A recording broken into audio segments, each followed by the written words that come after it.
സംസ്ഥാനത്ത് പ്രഖ്യാപിത load shedding സാഹചര്യമാണ്. ഇന്നലെ വൈകിട്ട് 6 മുതൽ രാത്രി 12:30 വരെ 15 മിനിറ്റ് വൈദ്യുതി നിയന്ത്രണം പലയിടത്തും നടപ്പാക്കി. സംസ്ഥാനം വാങ്ങുന്ന വൈദ്യുതിയിൽ കുറവ് വന്നു എന്നാണ് പുറത്തുവരുന്ന റിപ്പോർട്ടുകൾ. വൈദ്യുതി ഉപഭോഗം കൂടിയ മേഖലകളിലാണ് ഓഫ് ചെയ്തത്. KCBയുടെ താൽക്കാലിക വൈദ്യുതി കരാറുകൾ അവസാനിച്ചു എന്നതും ചർച്ച ചെയ്യപ്പെടുകയാണ്. കുറവന്ന വൈദ്യുതി തുടർന്ന് വാങ്ങാൻ റെഗുലേറ്ററി കമ്മീഷന്റെ അനുമതി ആവശ്യവുമാണ്. വൈദ്യുതി ഉപയോഗം കൂടുതലുള്ള മേഖലകളിലാണ് ഈ വൈദ്യുതി നിയന്ത്രണം ഇപ്പോൾ നടപ്പാക്കിയിരിക്കുന്നത്. പവർ ബാങ്കിങ് അറേഞ്ച്മെന്റുകളൊക്കെ ഉണ്ടായിരുന്നു, പക്ഷെ അതൊക്കെ അവസാനിക്കുന്ന ഒരു സ്ഥിതിയാണ്, ആ കരാറൊക്കെ അവസാനിക്കുന്ന ഒരു സ്ഥിതിയാണ് നിലവിൽ ഉള്ളത്. ഇപ്പോൾ വൈകിട്ട് 6 മണി മുതൽ രാത്രി 12:30 വരെയുള്ള സമയത്താണ് ഈ വൈദ്യുതി ഉപയോഗം കൂടുതലുള്ള മേഖലകളിൽ ഈ നിയന്ത്രണം ഏർപ്പാടാക്കിയിരിക്കുന്നത്. ഇതൊരു ലോഡ് ഷെഡിംഗ് ആണ് എന്ന് വൈദ്യുതി വകുപ്പ് സമ്മതിക്കുന്നില്ല. ഇതൊരു നിയന്ത്രണം മാത്രമാണ്, അത് താൽക്കാലികമായി തുടരുന്നതാണ് എന്നുള്ളതാണ് വൈദ്യുതി വകുപ്പിന്റെ വിശദീകരണം എന്ന് പറയുന്നത്. പവർ കട്ടല്ല, ഓവർലോഡ് വരുമ്പോൾ ഡ്രിപ്പാകുകയാണ്. ആ ഡ്രിപ്പാകുമ്പോൾ ഉണ്ടാകുന്ന തടസ്സമാണ്. അത് 1 മിനിറ്റ് 2-4 വീട്ടുകാർ ഓഫ് ചെയ്ത് കഴിഞ്ഞാൽ അത് ഓണാകും. സ്വാഭാവിക നിയന്ത്രണമാണ്. അതിപ്പോൾ റെഗുലേറ്ററി കമ്മീഷന്റെ മുമ്പിൽ ഇപ്പോൾ പ്രവേശനമാണ്. 2 ദിവസം കൊണ്ട് ഈ പ്രശ്നം തീരുന്നതാണ് എൻ്റെ പ്രതീക്ഷ. ജനങ്ങൾക്കിടയിൽ ഈ വൈദ്യുതിയുമായി ബന്ധപ്പെട്ട് സ്വയം ഒരു നിയന്ത്രണം വേണം എന്നുള്ളതാണ് വൈദ്യുതി വകുപ്പ് പൊതുജനങ്ങൾക്ക് നൽകുന്ന നിർദ്ദേശം എന്ന് പറയുന്നത്. ഇനി ഈ പ്രതിസന്ധി മറികടക്കാൻ നമ്മുടെ മുന്നിൽ 2 വഴികളാണുള്ളത്. ഒന്ന്, റെഗുലേറ്ററി കമ്മീഷനുമായി ബന്ധപ്പെട്ട് ഹിയറിംഗ് ഒക്കെ കഴിഞ്ഞിട്ടുണ്ട്. റെഗുലേറ്ററി കമ്മീഷന്റെ അനുമതി കിട്ടുകയാണെങ്കിൽ വൈദ്യുതി വാങ്ങി നമുക്ക് ഉപയോഗിക്കാവുന്നതാണ്. രണ്ടാമത്തേത് നമ്മൾ ആശ്രയിക്കുന്നത് മഴയാണ്. വേനൽമഴ താരതമ്യേന ശരാശരിയിലും താഴെയാണ് വേനൽമഴ ഇപ്പോൾ ലഭിച്ചിരിക്കുന്നത്. പക്ഷേ വരും ദിവസങ്ങളിൽ വേനൽമഴ കൂടുതൽ സജീവമാകും എന്നുള്ളൊരു പ്രതീക്ഷ ഉണ്ട്. അങ്ങനെയാണെങ്കിൽ ഇതൊരു താൽക്കാലിക പരിഹാരമാകാൻ അതൊരു കാരണമാകും. മഴ ലഭിക്കുകയാണെങ്കിൽ ഇപ്പോഴത്തെ പ്രതിസന്ധി മറികടന്ന ഒരു താൽക്കാലിക പരിഹാരമാകാൻ അത് കാരണമാകും.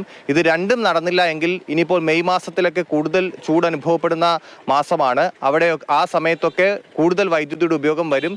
ലോഡ് ഷെഡിംഗ് പോലുള്ള കടുത്ത നിയന്ത്രണത്തിലേക്ക് പോകുമോ ഇല്ലയോ എന്നുള്ളത് നമ്മൾ കണ്ടറിയേണ്ടിയിരിക്കുന്നു. TS ഹരികൃഷ്ണയാണ് വിശദമായ റിപ്പോർട്ട് നൽകിയത്. മഴ കാത്തിരിക്കണോ ഈ വൈദ്യുതി പ്രശ്നം മാറാൻ എന്ന വലിയൊരു ചോദ്യമുണ്ട്. സാധാരണ സംശയമാണ്, പക്ഷേ അങ്ങനെയല്ലോ. സാങ്കേതികമായും കുറെ കൂടി ശാസ്ത്രീയമായാണ് KCB പ്രവർത്തിക്കുന്നത്. അവിടെ എന്താണ് ഇനി അടുത്ത സ്റ്റെപ്പ് എന്നതൊക്കെ വളരെ പ്രധാനമുണ്ട്. ശ്രീ നൌഷാദ് ഉണ്ട്, vice president Kerala electricity officers confederation. ഒപ്പം ശ്രീ N ശ്രീകുമാർ, മാധ്യമപ്രവർത്തകൻ നമുക്കൊപ്പം ഉണ്ട്. ആദ്യം ശ്രീ നൌഷാദ്, കുറെ കൂടി സാങ്കേതികമാണ് കാര്യങ്ങൾ. ഇപ്പോൾ മഴ പെയ്താൽ ഡാമുകൾ നിറയും, നമുക്ക് കൂടുതൽ വൈദ്യുതി ഉൽപ്പാദിപ്പിക്കാം. അത് സാധാരണ നിലയിൽ എല്ലാവർക്കും അറിയുന്ന കാര്യമാണ്. പവർ കട്ട് എന്ന് കേട്ടിട്ടുണ്ടോ? ലോഡ് ഷെഡിംഗ് എന്ന് കേട്ടിട്ടുണ്ടോ? ഇല്ല, കുറേ കാലമായി ഇതൊന്നും ഇല്ല എന്ന് പറയുന്നിടത്ത് എങ്ങനെയാണ് ഇന്നലെ പ്രശ്നമുണ്ടായത്? ഇവിടെ ഇപ്പോൾ നമ്മൾ അനുഭവിക്കുന്നത് ആക്ച്വലി EV ചാർജിങ് സ്റ്റേഷന്റെ ഒരു നമ്മുടെ ഗ്രിഡിലേക്കുള്ള ഒരു ഇൻഡക്ഷൻ, അതുപോലെ തന്നെ AC-യുടെ ഒരു ഇത് ഉള്ള ഇതാണ്. ഇതിൽ ഏറ്റവും നമ്മൾക്ക് പറ്റിയിരിക്കുന്ന ഒരു പാളിച്ച എന്ന് വെച്ചാൽ ലോങ് ടേം പവർ പ്രൊക്യൂർമെന്റ് ഇല്ല. DB-FOO contract actually design, build, finance, on and operate. ഇതിൽ വരുന്നത് ഒരു പ്രൈവറ്റ് ബിൽഡർ ഒരു പ്ലാന്റ് വെക്കുന്നു, ഫൈനാൻസ് ചെയ്യുന്നു എൻ്റെ പ്രോജക്റ്റ്, എന്നിട്ട് അവർ ഓൺ ചെയ്യുന്നു, ഓപ്പറേറ്റ് ചെയ്യുന്നു. KCB പോലുള്ള യൂട്ടിലിറ്റിക്ക് ഒരു PPA സൈൻ ചെയ്യുക. അത് 20 മുതൽ 25 വർഷത്തേക്ക് റൗണ്ട് ദ ക്ലോക്ക് സപ്ലൈ നമുക്ക് കിട്ടുന്ന ഒരു കരാറാണ്. ഇതിൽ പരാജയപ്പെട്ടതാണ് ഇപ്പോൾ നമുക്ക് ഈ അവസ്ഥയിലേക്ക് എത്തിപ്പെട്ടത്. ലോങ് ടൈമായി നമുക്ക് അങ്ങനെ പറയാൻ കഴിയും. പക്ഷേ ചൂട് കനക്കും, വേനലുണ്ടാകുമെന്നത് നമുക്ക് മുൻകൂട്ടി അറിയുന്നതാണ്, കാലാവസ്ഥാ പ്രവചനം ഉണ്ടായിരുന്നതാണ്. അതിനനുസരിച്ച് നമുക്ക് ക്രമീകരണം ഏർപ്പെടുത്താൻ കഴിയുമായിരുന്നില്ല. മാത്രമല്ല കഴിഞ്ഞ വർഷങ്ങളിൽ അത് വലിയ നേട്ടവുമാണല്ലോ. കഴിഞ്ഞ വർഷങ്ങളിലൊന്നും അങ്ങനെ പവർ കട്ടിലേക്ക്, ലോഡ് ഷെഡിങ്ങിലേക്ക് പോകേണ്ടി വന്നില്ല. നമ്മുടെ ആഭ്യന്തര ഉൽപ്പാദനം ഉയർന്നിട്ടുണ്ട്. നേരത്തെ ഒരു 10 വർഷം മുൻപ് അല്ലെങ്കിൽ 15 വർഷം മുൻപുള്ളതിനേക്കാൾ കൂടുതലായി നമുക്ക് വൈദ്യുതി എത്തിക്കാനുള്ള എളുപ്പ വഴികൾ നമ്മുടെ മുന്നിൽ തുറക്കപ്പെട്ടിട്ടുണ്ട്. സൗരോർജ്ജത്തിൻ്റെ ഉൽപ്പാദനം ഉണ്ടാകുന്നുണ്ട്. അങ്ങനെ പല വിധത്തിൽ. പക്ഷേ ഇതൊക്കെ ഈ ഒരു വലിയ തോതിൽ വൈദ്യുതി ആവശ്യമായി വരുമ്പോൾ അതൊക്കെ ഒരു വലിയ ഘടകമാകണമെന്നില്ല. എങ്കിൽ പോലും നമുക്ക് സാഹചര്യം ഉണ്ടായിരുന്നു. ആ സാഹചര്യം മാനേജ് ചെയ്യുന്നതിൽ വീഴ്ച പറ്റിയിട്ടുണ്ടോ? ഞാൻ പറഞ്ഞ പോലെ DB-FOO കരാറുകൾ മാനേജ് ചെയ്യുന്നതിൽ ഒരു വീഴ്ച പറ്റിയിട്ടുണ്ട് എന്ന് തന്നെ പറയേണ്ടിയിരിക്കുന്നു. ഇവിടെ എന്തുകൊണ്ടാണ് DB-FOO കരാറ് കേരളത്തിന് പ്രാധാന്യം എന്ന് വെച്ചാൽ ഇവിടെ കോൾ അല്ലെങ്കിൽ ഗ്യാസ് ജനറേഷൻ ലിമിറ്റഡ് ആണ്. ഹൈഡ്രോ സീസണലായിട്ട് നമ്മൾ ഹെവി ആയിട്ട് ഡിപ്പെൻഡ് ചെയ്യുന്നുണ്ട്. പവർ പർച്ചേസിന് ഏകദേശം 70 മുതൽ 80% പവർ പർച്ചേസ് വരുന്നുണ്ട്. ഇവിടെ നമുക്ക് base load, firm long term power ആണ് വേണ്ടത്. പ്രൈസ് സ്റ്റെബിലിറ്റി വേണം. DB4 കോൺട്രാക്ട് ഉണ്ടായിരുന്നു എങ്കിൽ ഒരു അഷ്വേർഡ് കപ്പാസിറ്റി 400 മുതൽ 500 മെഗാവാട്ട് വരെയും, അത് lower fixed tariff for a long duration. ആ ലോങ് ഡ്യൂറേഷൻ എന്ന് വരെ പറയുമ്പോൾ അതൊരു പ്ലാനിങ്ങിന് ഇതായിട്ട് വരെയാണ്. ഇപ്പോൾ തന്നെ നമുക്ക് പവർ ഷോർട്ട് ടേമിൽ എടുത്താൽ തന്നെയും അത് കൊണ്ടുവരാനുള്ള ഇൻഫ്രാസ്ട്രക്ചർ ഇല്ലാത്തതും ഒരു റീസണാണ്. ഇവിടെ DB4 എന്താണ് പറ്റിയത്? അതിൽ ലീഗൽ ചലഞ്ചസ് ഉണ്ടായിരുന്നു, റെഗുലേറ്ററി ഇഷ്യൂസ് ഉണ്ടായിരുന്നു, കോൺട്രാക്ട് ഡിസ്പ്യൂട്ട്സ്, അത് ക്യാൻസൽ ചെയ്യേണ്ടി വന്നു. അത് പ്രോജക്റ്റ് ഡിലേ ചെയ്തു, അത് ക്യാൻസൽ ചെയ്തു. ഇവിടെ നമുക്ക് loss of chief long term പവറിന് താരിഫ് ഏകദേശം 4.2 പെർ യൂണിറ്റിന് കിട്ടുമായിരുന്നു. പക്ഷേ ഇപ്പോഴത്തെ ഒരു ആവറേജ് നോക്കിക്കഴിഞ്ഞാൽ 6.8 വരുന്നു. അവിടെ തന്നെ ഏകദേശം 2.6 പെർ യൂണിറ്റ് വലിയ കോസ്റ്റിലേക്ക് വരുന്നുണ്ട്. ഇവിടെ നമുക്കിപ്പം ഷോർട്ട് ടേം മാർക്കറ്റിനെ ഡിപ്പെൻഡ് ചെയ്യേണ്ടി വരുന്നു എന്നുള്ളതാണ് ഏറ്റവും കൂടുതൽ നമ്മുടെ പ്രതിസന്ധി.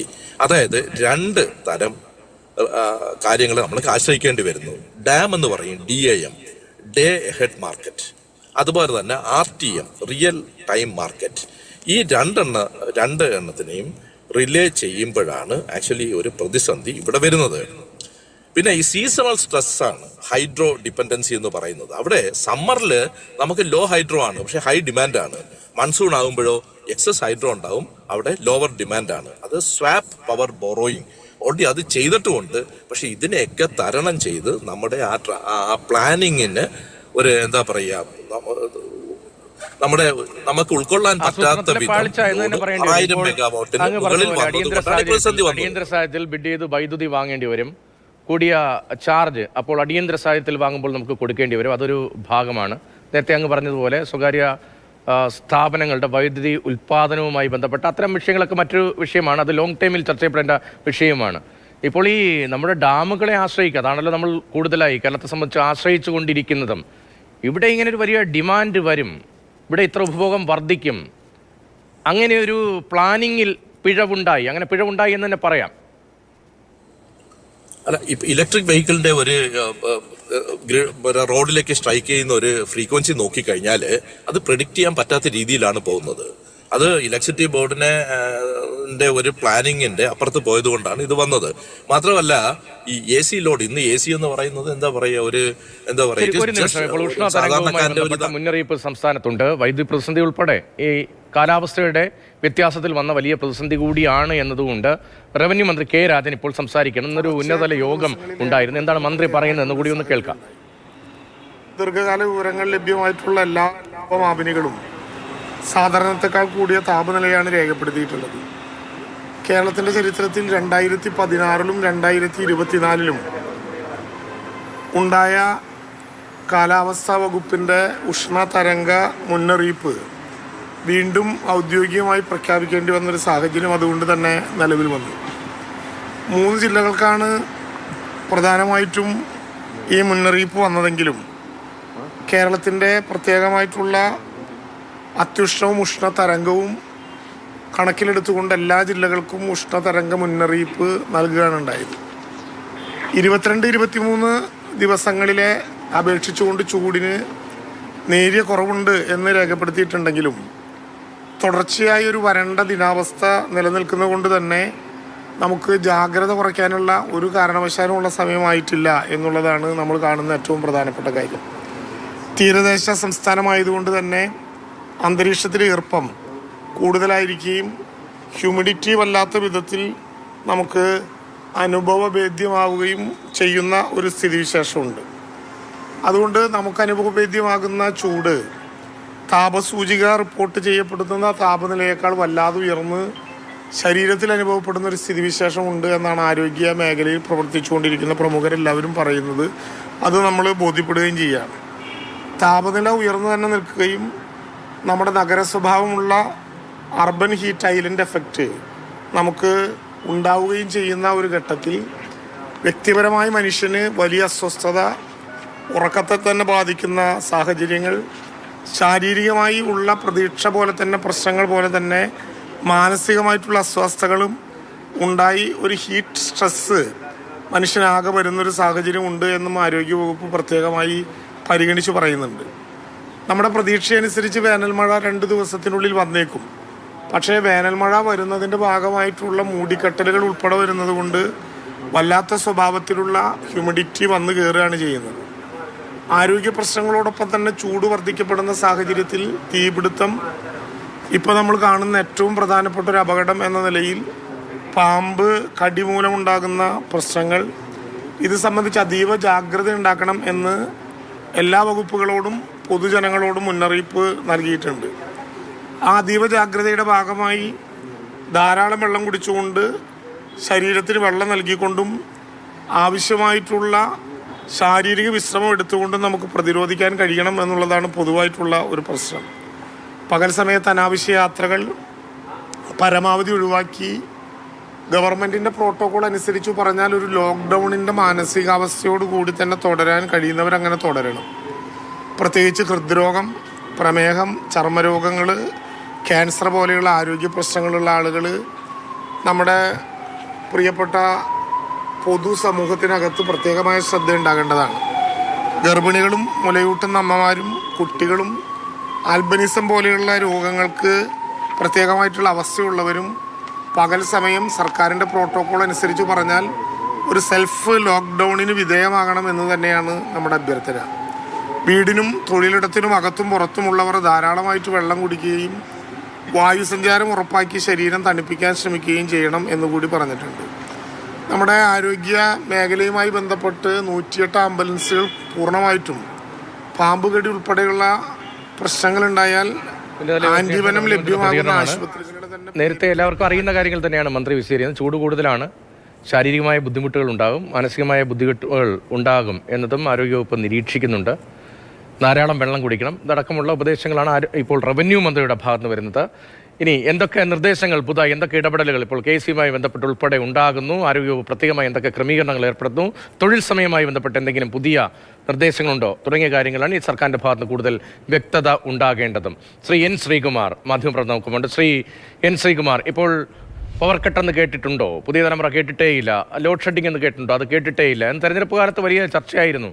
ശരിയാണ്, സമീപകാലത്തൊന്നും പവർ കട്ടോ ലോഡ് ഷെഡിങ്ങോ ഒന്നും ഉണ്ടായിട്ടുമില്ല. അതുണ്ടായിരുന്ന കാലമുണ്ടായിരുന്നു. ആ കാലം എന്ന് പറയുന്നത് ഏതെങ്കിലും ഒരു ഭരണപക്ഷത്തിൻ്റെ മാത്രം കാലമല്ലോ. കേരളത്തിലാകെ ലൈൻ വലിച്ച് കറണ്ട് എത്തിച്ച് TV-യും ഒക്കെ എല്ലാ വീടുകളിലേക്കും വരുന്ന കാലത്താകെ ഇതൊക്കെ ഉണ്ടായിരുന്നു. അതിനുശേഷവും പലപ്പോഴും ഉണ്ടായിട്ടുണ്ട്. ഇപ്പോഴുണ്ടായത് അപ്രതീക്ഷിതമായ ഒന്നാണോ?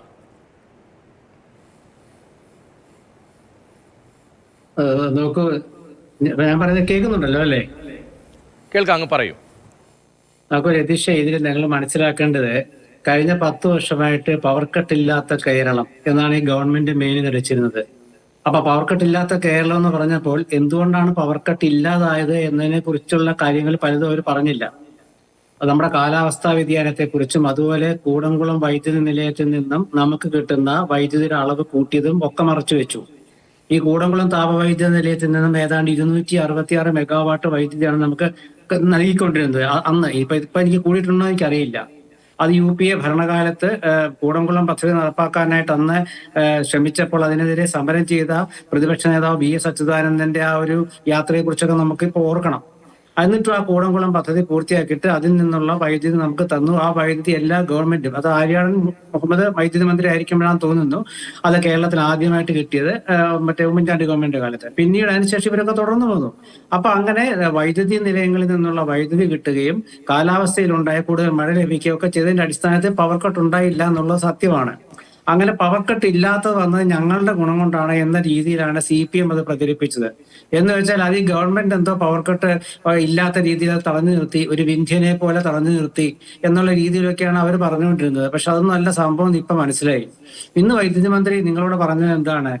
4 വീട്ടുകാർ ഓഫ് ചെയ്താല് ആ പ്രശ്നം പരിഹരിക്കാവുന്ന. രാത്രിയിൽ 15 മിനിറ്റ് ആരും അറിയാതെ കറണ്ട് ലോഡ് ഷെഡിങ് നടത്തിയ ഗവൺമെന്റ് പറയുകയാണ് 4 വീട്ടുകാർ ഓഫ് ചെയ്താൽ പറ്റില്ല. ഇതെന്തൊരു മറുപടിയാണിത്? 4 വീട്ടുകാർ ഓഫ് ചെയ്താൽ വീട്ടുകാർ അറിയുമോ ഇങ്ങനെ വൈദ്യുതി ലോഡ് ഷെഡിങ് ഉണ്ട്, ഞങ്ങൾ എന്നാ ഓഫ് ചെയ്തേക്കാം? ഇത് ഗവൺമെന്റ് എന്തുകൊണ്ടാണ് മുൻകൂട്ടി കാണാതിരുന്നത്? തെരഞ്ഞെടുപ്പ് ഭരണഘട്ടത്തിൽ അവർ സ്വാഭാവികമായി സംഭവിക്കുന്നതാണ് എന്താണ് വൈദ്യുതി മന്ത്രി പറഞ്ഞത്. ഇപ്പോൾ വൈദ്യുതി ഉപഭോഗം വല്ലാതെ കൂടിയിട്ടുണ്ട്, സർവകാല റെക്കോർഡിലേക്ക് എത്തിയിട്ടുണ്ട്. ശ്രീ നൌഷാദ് ഉൾപ്പെടെ ആ കണക്കുകൾ നേരത്തെ വിശദീകരിക്കുന്നുമുണ്ടായിരുന്നു. ഇത് അപ്രതീക്ഷിതമാണോ അതോ മുൻകൂട്ടി ഇത് കാണാൻ കഴിയാതെ പോയതാണോ? മുൻകൂട്ടി കാണാൻ കഴിയാതെ പോയത്. കാരണം ഇവർ പറഞ്ഞെന്താ, പവർ കട്ട് ഇല്ലാത്ത കേരളം എന്ന് പറഞ്ഞിട്ട് ഇവര് പ്രചാരണം നടത്തി തെരഞ്ഞെടുപ്പിനെ നേരിട്ടപ്പോഴേ ഡിസംബർ തൊട്ട് ഇവർ പറഞ്ഞാണ് കേട്ടോ. അത് ആലോചിക്കണം. അവർക്ക് ആലോചിച്ചൂടെ ഈ അത്യുഷ്ണം വരും, ഈ ഒന്നാമത്തെ കാര്യം കുംഭമീനമാസം നമ്മുടെ നാട്ടിൽ ചൂടുകാലമാണ്, സംശയമില്ലാത്ത കാര്യമാണ്. എന്നാൽ അത് ചൂട് കൂടുതൽ ഉണ്ടാകുമെന്ന് മുൻകൂട്ടി അറിയിപ്പുണ്ടായിട്ടും എന്തുകൊണ്ടാണ് അവരെ വൈദ്യുതി നിയന്ത്രണം നേരത്തെ തന്നെ ഏർപ്പെടുത്തിയിട്ട് അവർക്ക് ഏർപ്പെടുത്തായിരുന്നല്ലോ. പവർ കട്ട് നേരത്തെ തന്നെ അവർക്ക് വൈദ്യുതി നിയന്ത്രണം ഏർപ്പെടുത്തിയിട്ട് ഈ വൈദ്യുതി ഉപഭോഗത്തിന്റെ ഇപ്പൊ ഈ വൈദ്യുതി നിങ്ങൾ കുറയ്ക്കണമെന്ന് പറയുന്നതിന് പകരം അവർ നവംബറിലോ ഡിസംബറിലോ പറയാമായിരുന്നല്ലോ. എന്താ പറയാതിരുന്നത്? അന്ന് പറഞ്ഞാൽ ആ പവർ കട്ട് ഇല്ലാത്ത കേരളം എന്നുള്ള മുദ്രാവാക്യം പൊളിഞ്ഞു പോകും. അന്ന് ഗവൺമെന്റ് തീരുമാനിക്കണം. അന്ന് അവർ തെരഞ്ഞെടുപ്പ് മാത്രമേ മുന്നിൽ കണ്ടുള്ളൂ. ഇന്നിപ്പോ തെരഞ്ഞെടുപ്പ് കഴിഞ്ഞു, ഇനി പുതിയ ഗവൺമെന്റ് അധികാരത്തിൽ വരും. അധികാരത്തിൽ വരുന്നുള്ള വേറെ പ്രശ്നം. പുതിയ ഗവൺമെന്റ് അധികാരത്തിൽ വരും. അപ്പൊ അത്രയും കാലം മിണ്ടാതിരുന്ന ആരാണ് കുറ്റപ്പെടുത്തിയാൽ തന്നെ എന്താ കാര്യം? ഇപ്പൊ പവർ കട്ട് ഉണ്ടായി, ഈ ഗവൺമെന്റിന്റെ പവർ കട്ട് ഈ ഗവൺമെന്റ് കാലത്ത് ഉണ്ടായി എന്ന് ഇപ്പൊ ആരെങ്കിലും പറഞ്ഞാൽ ഗവൺമെന്റ് എന്ത് സംഭവിക്കും? ഒന്നും സംഭവിക്കില്ല. കാരണം വോട്ട് പെട്ടിയിൽ കിടക്കുകയല്ലേ. നേരെ മറിച്ച് ഇവർ നവംബറിലും ഒക്ടോബർ, നവംബർ, ഡിസംബർ മാസത്തിൽ അവർ കാണണമായിരുന്നു. എന്നിട്ട് അവർ ആ കാര്യം തീരുമാനിക്കണമായിരുന്നു. ഇന്ന രീതിയിലെ വൈദ്യുതി കരാറുകളൊക്കെ ഇന്ന മാസത്തിൽ റദ്ദാകും, അതുകൊണ്ട് കേരളം അത്യുഷ്ണ കാലത്ത് കേരളത്തിൽ പവർ കട്ട് വേണ്ടി വരുന്ന അന്ന് കാണണമായിരുന്നു. പക്ഷെ അന്നത് കണ്ടിട്ടും അവർ ഒളിച്ചു വെച്ചു എന്നാണ് നമുക്ക് തോന്നുക. കാരണം എന്താണ്? അന്ന് വൈദ്യുതി ഉപഭോഗം നിയന്ത്രിക്കണമെന്ന് അന്ന് പറഞ്ഞാൽ പിന്നെന്തിനാ പവർ കട്ടില്ലാത്ത കേരളം എന്ന് നിങ്ങൾ പറയുന്നതെന്ന് പ്രതിപക്ഷം തിരിച്ചു ചോദിച്ചാൽ എന്ന് ഭയപ്പെട്ടു. അപ്പൊ അതുകൊണ്ട് ഇവര് വരുത്തി വെച്ചതാണ് ഇത്. എന്നിട്ട് ഇന്നിപ്പോ മന്ത്രി പറയാണ് അത് എന്താണ് അപ്രഖ്യാപിക്കുന്ന കട്ടല്ല, അത് ട്രിപ്പ് ആവുന്നതാണ്. കാരണം ഓവർലോഡ് വന്ന് അങ്ങനെ ആവുകയാണെങ്കിൽ ആ സംവിധാനം 4 വീട്ടുകാർ ഓഫ് ചെയ്താൽ മതി എന്ന് മന്ത്രി പറഞ്ഞ എത്ര ലാഘവത്തോടെയാണത്. 4 വീട്ടുകാർ ഓഫ് ചെയ്താൽ പറ്റുമോ?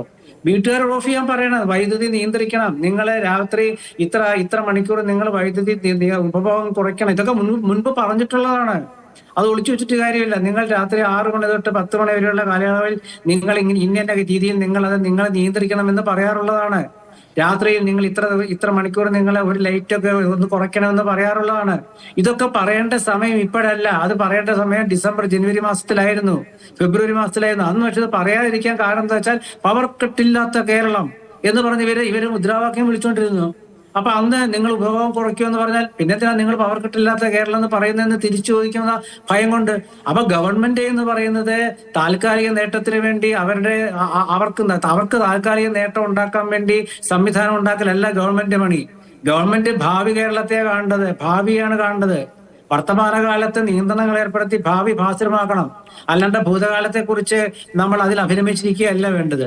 അപ്പൊ ഇവര് ഭാവി മുൻകൂട്ടി കാണാൻ അവർക്ക് പറ്റും. പക്ഷെ അവർക്ക് തെരഞ്ഞെടുപ്പ് വന്നാൽ പിന്നെ അടുത്ത ഗവൺമെന്റ് വരുന്നവരല്ലേ ഉള്ളൂ. അപ്പൊ അടുത്ത ഗവൺമെന്റ് ആര് വന്നാലും ശരി, അപ്പൊ അതനുസരിച്ചിട്ട് അപ്പൊ പറയാമല്ലോ. നേരെ മറിച്ച് ഇപ്പൊ ഇങ്ങനെ പറയാൻ പറ്റില്ല. രാഷ്ട്രീയമായ ഒരു ഭാഗം കൂടിയാണ് പറഞ്ഞത്. സാധാരണ നിലയിൽ മുൻപേ പ്രചാരണം ഉണ്ടാകും, വൈദ്യുതി ഉപഭോഗം അത് കൂടുന്നുണ്ട്, നിയന്ത്രിക്കണം, ഓരോ വീടും അത് ശ്രദ്ധിക്കേണ്ടതുണ്ട് എന്ന നേരത്തെയുള്ള ക്യാമ്പയിൻ. അത് KCB ഇപ്പോൾ പുതുതായി തുടങ്ങുന്ന ക്യാമ്പയിൻ, നേരത്തെ മുതലേ ഉള്ള ക്യാമ്പയിനാണ്. സാധാരണ നിലയിൽ കുറേ കൂടി ആക്റ്റീവ് ആക്കാറുണ്ട്. പക്ഷേ അങ്ങനെയൊന്നും നമ്മൾ സമീപ ദിവസങ്ങളിലൊന്നും കേട്ടില്ല എന്ന യാഥാർത്ഥ്യമുണ്ട്. അതിന് ഇപ്പോഴത്തെ രാഷ്ട്രീയ പശ്ചാത്തലം, തിരഞ്ഞെടുപ്പ് പശ്ചാത്തലമൊക്കെ ഉണ്ട്. ശ്രീ നൗഷാദ്, ഇപ്പോൾ മന്ത്രി പറഞ്ഞത് ഇങ്ങനെ ഓവർലോഡ് ആകുമ്പോൾ ആ മേഖല ഏറ്റവും കൂടുതൽ ഉപഭോഗം ഉണ്ടാകുന്ന മേഖലയിൽ അത് ഡ്രിപ്പാവുന്നതാണ്. അങ്ങനെ അത് സാധാരണ നിലയിൽ സംഭവിക്കുന്നതാണ്. എങ്ങനെയാണത് സംഭവിക്കുന്നത്? ഇപ്പോൾ 4 വീട്ടുകാർ ഓഫ് ചെയ്താൽ ഈ പ്രശ്നം തീരുമോ? ഗ്രിഡ് ഡിസ്ട്രിബ്യൂഷൻ ട്രാൻസ്ഫോമേഴ്സ് ഓവർലോഡ് ആകുന്ന ഒരു ഇഷ്യൂ ഉണ്ട്. അത് ഇലക്ട്രിസിറ്റി ബോർഡ് തന്നെ ട്രാൻസ്ഫോമർ എൻഹാൻസ് ചെയ്യുകയും അതുപോലെ ഇൻഫ്രാസ്ട്രക്ചർ ഡെവലപ്പ് ചെയ്താൽ മാത്രമേ ആ പ്രശ്നം മാറുകയുള്ളൂ. ഇപ്പോൾ വളരെ ക്രിട്ടിക്കലാണ് സിറ്റുവേഷൻ. ഈ രീതിയിൽ ഇങ്ങനെ പോയി കഴിഞ്ഞാൽ മെയ് ആകുമ്പോൾ നമുക്ക് നമ്മുടെ താങ്ങാൻ പറ്റാത്ത ഒരു രീതിയിലേക്ക് ഉപഭോഗം പോവുകയും നമ്മുടെ ഇൻഫ്രാസ്ട്രക്ചർ അങ്ങേപോലെ ഈ മേഖലയിൽ പ്രവർത്തിക്കുന്ന, ഇപ്പോൾ കേരള ഇലക്ട്രിസിറ്റി ഓഫീസേഴ്സ് കോൺഫെഡറേഷന്റെ ഭാഗമായി നിൽക്കുന്ന, KCBയിൽ പ്രവർത്തിക്കുന്ന, ഈ മേഖലയിൽ വലിയ വൈദഗ്ധ്യമുള്ള അങ്ങ് പറയുന്നത് വളരെ പ്രധാനമാണ്. ഇങ്ങനെ പോയാൽ സാഹചര്യം വളരെ ഗുരുതരമാകും. അല്ല, നമ്മൾ ഈ കാണുന്ന പോലെ 4 വീട്ടുകാർ ലൈറ്റ് ഓഫ് ചെയ്താൽ, 4 വീട്ടുകാർ മിക്സി പ്രവർത്തിക്കാതിരുന്നാൽ, 4 വീട്ടുകാർ ഗ്രൈൻഡർ ഉപയോഗിക്കാതിരുന്നാൽ അങ്ങനെ പെട്ടെന്ന് തീരുന്ന പ്രശ്നമല്ല ഇത്, അല്ലേ? അത് ഞാൻ സമ്മതിക്കുന്നുണ്ട്. പക്ഷെ നമ്മളിപ്പോൾ ഈ ക്രിട്ടിക്കൽ മൊമെന്റിൽ നമുക്ക് ചെയ്യാൻ പറ്റുന്ന ഒരു ഡിമാൻഡ് സൈഡ് മാനേജ്മെന്റ് ആണ്. കാരണം ഒരു 2 ദിവസത്തിനുള്ളിൽ എന്തെങ്കിലും പെട്ടെന്നൊരു പ്ലാൻ പറഞ്ഞാൽ ഇവിടെ സാധ്യമല്ല. അതുകൊണ്ട് നമുക്ക് ചെയ്യാൻ പറ്റുന്നത് ഇപ്പം എല്ലാവരും കൂടി ഒത്തൊരുമിച്ച് എത്രയും ആവശ്യത്തിന് മാത്രം പവർ ഉപയോഗിക്കുക എന്നൊരിതാണ് ഇപ്പോൾ നമ്മുടെ മുന്നിലുള്ളത്. പക്ഷെ ഇത് അടുത്ത ടേമിലേക്ക് വരുമ്പോൾ ഒരു ബാറ്ററി എനർജി സ്റ്റോറേജ് സിസ്റ്റം ഉപഭോക്താക്കളുടെ ബാധ്യതയാണോ എന്നൊരു പ്രശ്നമുണ്ടല്ലോ ശ്രീ നൗഷാദ്. അങ്ങോട്ട് ഞാൻ തർക്കിക്കുന്നതല്ല. പക്ഷെ ഇത് ഉപഭോക്താക്കളുടെ ബാധ്യതയാണ്. ഉപഭോക്താക്കൾ സ്വാഭാവികമായും ഇപ്പോൾ നമ്മൾ ഒരാളോട് പെരുമാറുമ്പോഴടക്കം എത്ര അളവിൽ അയാളുമായി ഇടപെടണം എന്നൊക്കെ നമുക്ക് തീരുമാനിക്കേണ്ട കാര്യങ്ങളാണ്.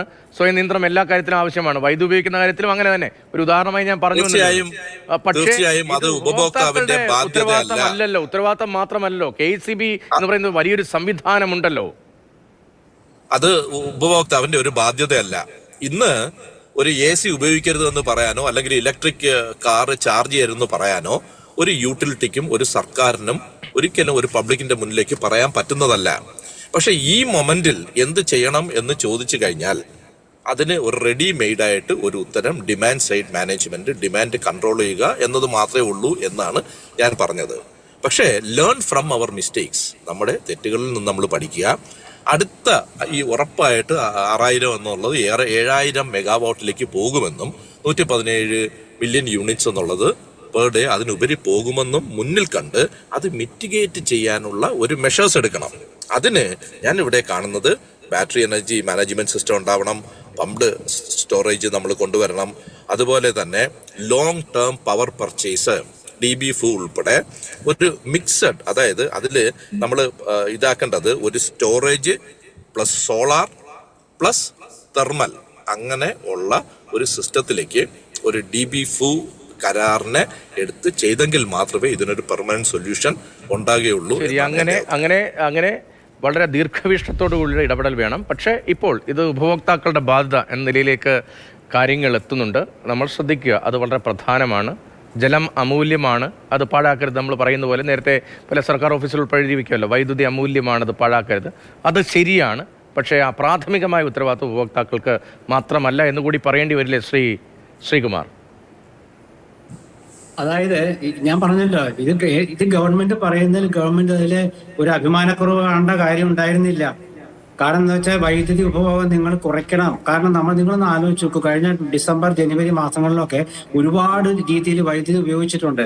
നാട് മുഴുവൻ നമ്മുടെ ഈ വൈദ്യുതി അലങ്കാരത്തെ കുറിച്ച് നമുക്ക് അറിയാമല്ലോ. ഒരു നിയന്ത്രണം ഉണ്ടായിരുന്നില്ല, അലങ്കാരങ്ങളെ കുറിച്ചൊന്നും ഒരു നിയന്ത്രണം ഉണ്ടായിരുന്നില്ല. ഗവൺമെന്റിന്റെ ഭാഗത്തുനിന്ന് അടക്കം നിയന്ത്രണം ഉണ്ടായിരുന്നില്ല. അപ്പൊ അന്നൊക്കെ ഒരു പറഞ്ഞ പവർ കട്ട് ഇല്ലാത്ത കേരളം എന്ന് പറഞ്ഞു. ഞാൻ പറഞ്ഞല്ലോ, ഞാനിതിൽ രാഷ്ട്രീയം കാണാൻ കാരണം ഇത് ഗവൺമെന്റ് രാഷ്ട്രീയമാക്കി മാറ്റിയോണ്ടാണ്. നേരെ മറിച്ച് സാധാരണത്തിൽ എല്ലാ ഗവൺമെന്റും ചില ഒരു പവർ കട്ട് സാധ്യമാകുമെന്ന് തോന്നുകയാണെങ്കിൽ അവരപ്പോൾ അനൗൺസ് ചെയ്യും, നിങ്ങൾ നിയന്ത്രിക്കും. ഇപ്പൊ തന്നെ ഇവർക്ക് ഇപ്പോൾ പറയാൻ ഒരു ജാള്യത ഉണ്ടാവും. കാരണം എന്താ വെച്ചാൽ ഇപ്പൊ എങ്ങനെയാ പറയുന്നത്, മുൻകൂട്ടി പറയാൻ നേരത്തെ പറയേണ്ട ഇപ്പൊ പറഞ്ഞാൽ എങ്ങനെയാണെന്നൊരു ചോദ്യം വന്നേക്കാം. ഇപ്പോഴും അവർക്ക് പറയാം വൈദ്യുതി ഉപഭോഗം കുറയ്ക്കണം. ലോഡ് ഷെഡിംഗ് എന്ന് പറയാൻ എന്താ അവർക്ക് മടിയെന്താ?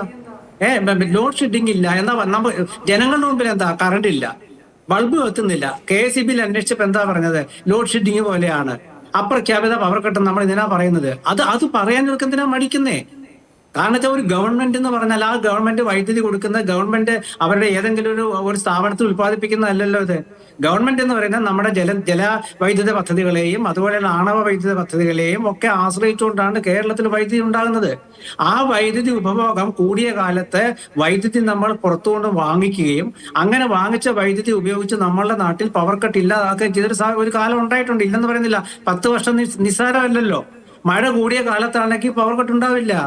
അത് ആ സംശയമില്ലാത്ത കാര്യമാണ്. ഈ കൂടംകുളം പദ്ധതിയെ കുറിച്ച് ഞാൻ ഓർമ്മിപ്പിക്കാൻ കാരണം അതാ. എനിക്ക് തോന്നുന്നു 226 266 മെഗാവാട്ട് ആണെന്നാണ്. ശ്രീ നൗഷാദിന് വേണമെങ്കിൽ അതിനെക്കുറിച്ച് കൃത്യമായിട്ട് അറിയാൻ പറ്റുമായിരിക്കും. അപ്പൊ അങ്ങനെയൊക്കെ വന്ന കാലത്ത് ശേഷം ജനുവരി ഡിസംബർ ആകുമ്പോൾ നമ്മൾ പറയേണ്ടത് എന്താണ്? അത്യുഷ്ണം വരാൻ സാധ്യതയുണ്ട്. അല്ലെങ്കിൽ തന്നെ രതീഷിന് അറിയാമല്ലോ, കുംഭമീന മാസം എന്നുള്ള കേരളത്തിൽ എല്ലാവർക്കും അറിയുന്ന കാര്യമാണ്. നമ്മൾ വൈദ്യുതി ഉപഭോഗം കുറയ്ക്കണമെന്ന് എന്തുകൊണ്ടൊന്നും പറഞ്ഞില്ല ഇവര്. അന്ന് പറഞ്ഞിരുന്നെങ്കിൽ അത് അവർക്ക് കുറയ്ക്കണമായിരുന്നു. കാരണം വെച്ചാൽ ജനുവരി മാസത്തിലും ഫെബ്രുവരി മാസമൊക്കെ ഉത്സവ സീസണാണ്. ഈ കാലമൊക്കെ ഉത്സവ സീസണാ. പള്ളികളെ ആരാധന, പള്ളി പെരുന്നാളുകളുണ്ട്, അമ്പലത്തിൽ ഉത്സവങ്ങളുണ്ട്, എല്ലാം ഉണ്ട്. ഒരുപാട് വൈദ്യുത അലങ്കാരങ്ങൾ ഉണ്ടാവും. അപ്പൊ അങ്ങനെ വരുമ്പോൾ നമ്മുടെ നാട്ടിൽ നിങ്ങളിത് കുറയ്ക്കണം എന്ന് ഡിസംബർ മാസം തൊട്ട് ഇങ്ങോട്ട് പറയാതിരിക്കാൻ കാരണം എന്താണ്? പഞ്ചായത്ത് തെരഞ്ഞെടുപ്പും നിയമസഭാ തെരഞ്ഞെടുപ്പും ആണെന്നാണ് ഞാൻ പറയുന്നത്. ശരിയാണ്.